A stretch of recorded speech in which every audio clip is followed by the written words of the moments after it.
Yes, ndabasuhuje cyane. Ikaze nanone kuri Afrimax Show.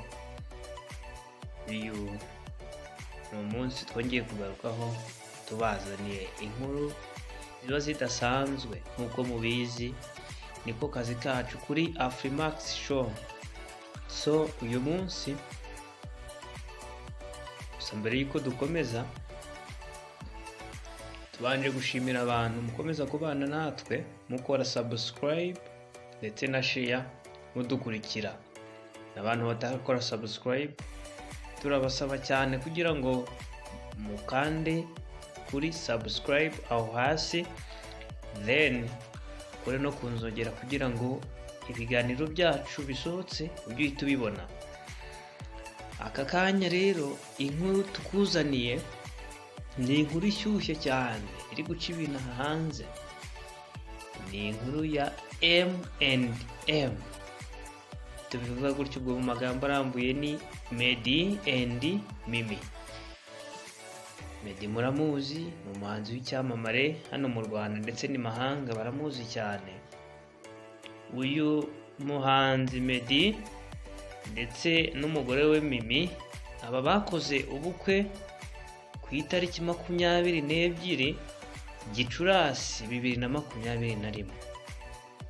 Nyuma y'imyaka 3 bari bamaze bakundanye, ndetse bikanatangazwa cyane yuko bari bahuriye mu video mu gufata amashusho kw'indirimbo Ntawamusimbura. Ndabizi mwabonye yuko hagaragaramo uwo mukobwa ndetse akaba umugore wa Meddy. Benshi bavuga yuko ariho bamenyaniye. So uyu munsi inkuru nkuzaniye nuko ntizikiri M ebyiri, ahubwo zamaze kuba M eshatu. Bishatse kuvuga yuko bamaze kwibaruka undi mwana, bamaze kwibaruka umwana wabo w'imfura. Ibi ni ibintu byanejeje Meddy ndetse n'umugore we, bikagaragarira cyane ku rukuta rwe rwa Instagram, aho yagiye yandikaho amagambo akomeye cyane nyuma yo gupostinga ifoto y'umugore we atwite. Ngira ngo murabibona cyane. Twagiye tubivuga kenshi tuvuga yuko Meddy yakunze guhisha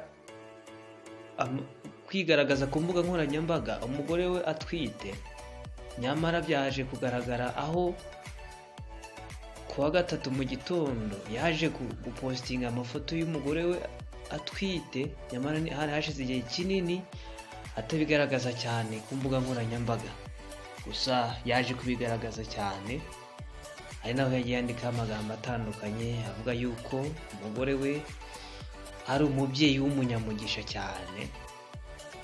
Byaterwaga n'ibyishimo yari agize by'uko yamaze kwibaruka imfura ye y'umukobwa. So ibi ni ibintu rero bidasanzwe, kandi Meddy dukomeza kumwifuriza imigisha myinshi mu kwaguka k'umuryango we. Akaba rero uyu mugore we yaje kwibaruka umwana ku itariki 22 n'ubundi z'ukwezi kwa gatatu 2022. Niho imfura ya Meddy yaje kubona izuba.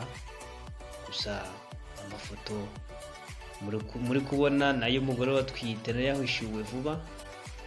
Murabizi ko Meddy ari umuntu ukunda kugira ibanga cyane, byinshi buriya muzagenda murushaho kubimenya.